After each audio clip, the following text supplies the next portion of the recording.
Hi అండి. మామూలుగా ఈ బ్రెయిన్ స్ట్రోక్ వచ్చినప్పుడు 4.5 అవర్స్లో వస్తే ఇంజెక్షన్ వేస్తే బెటర్ అవుతుందని నేను ఇంతకుముందు వీడియోస్లో చెప్తా ఉన్నా. ఎవ్రీ మినిట్కి సుమారుగా 1.9 మిలియన్స్ న్యూరాన్స్ని సేవ్ చేసినట్టు ఉంటుంది అని చెప్తా ఉన్నా. దానికి ఉదాహరణగా ఇప్పుడు ఈ కేసు మీకు చెప్తాను. మా దగ్గరికి ఒక 10 days back 33 year old mail patient ఒకరు వచ్చారు.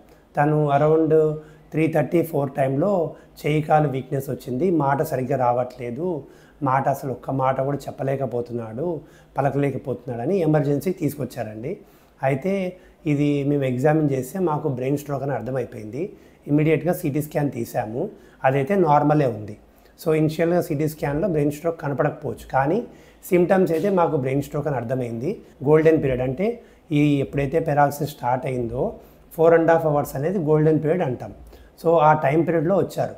మేము ఒక ఇంజెక్షన్ ఇచ్చామండి, అదే రక్తం పలచబడ్డే ఏదైతే ఇంజెక్షన్ ఉంటుందో క్లాట్స్ బ్రేక్ చేసేది, ఆ ఇంజెక్షన్ ఇచ్చాం. ఇంజెక్షన్ ఇచ్చిన తర్వాత పేషెంట్ 2 daysకి వీడియో ఉంది, 10 days తర్వాత కూడా వీడియో తీసాము. ఎంత ఇంప్రూవ్మెంట్ వచ్చిందనేది మీరే చూడొచ్చు. దాన్ని బట్టే ఈ 4.5 hours వాల్యూ ఏంటో మీకు తెలుస్తుంది. మాది గూడూరు మండలం పెంచికెల్పాడు గ్రామం. మధ్యాహ్నం అనుకోకుండా మా బామార్దికి కళ్ళు మసకలు వచ్చినట్టు ఉండి కాలు చేయి తిమ్ముర్లు వచ్చి అట్లే పడిపోయినాడు. పక్కన ఉన్న హాస్పిటల్కి తీసుకుపోయినాము. మా ఊరు పక్కన ఉన్న హాస్పిటల్ కామినేని హాస్పిటల్లో సార్ ఉన్నారని చెప్పినారు. నిశ్చితంత్ రెడ్డి అంట అని చెప్తే అడిగి పోయినాము. ఆ సారు అది జరిగిన సంఘటన జరిగిన 3.5 గంట 4 గంటల లోపుగా పోతే ఆయన ఏదో ఇంజెక్షన్ చేస్తామన్నారు, బాగా జరుగుతుందంటే కరెక్ట్ అదే టైంకి తీసుకొచ్చినాము. తీసుకొచ్చిన తర్వాత ఎమ్మన్నే 1 గంట 2 గంటల కల్లా కొద్దిగా మాకు ఊపిరి పీల్చుకున్నట్టు అయింది, బాగా కొద్దిగా మేలైంది.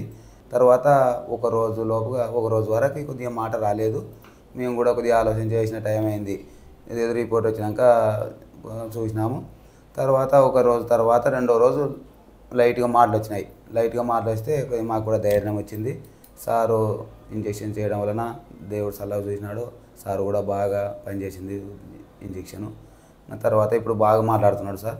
సో చూశారు కదా ఎంత ఇంప్రూవ్మెంట్ వచ్చిందనేది. నేను ఒకటే చెప్పేది, లైక్ మీకు పెరాలసిస్ కానీ బ్రెయిన్ స్ట్రోక్ అంటే తలలో రక్తం గడ్డగట్టిందని ఏవైతే సిమ్టమ్స్ ఉన్నాయో, లైక్ మూతి వంకర, మాట తుదలు రావడము, చేయి కాలు వీక్నెస్ రావడము, చూపు కనపడకపోవడము, బ్యాలెన్స్ ఇబ్బంది ఉండడము, వీటిల్లో ఏ సిమ్టమ్స్ ఉన్నా మీరు రికగ్నైజ్ చేసిన వెంటనే హాస్పిటల్కి వస్తేనే ఎక్కువ ఇంప్రూవ్మెంట్ అనేది చూస్తాం. Thank you for watching video.